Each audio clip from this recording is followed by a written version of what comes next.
Good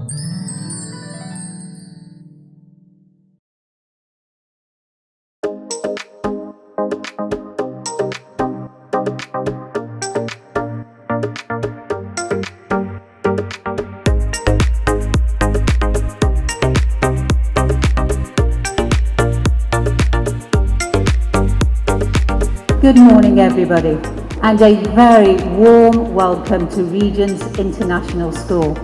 It is wonderful to be able to invite you onto the campus after what has been a challenging time for many people across the world.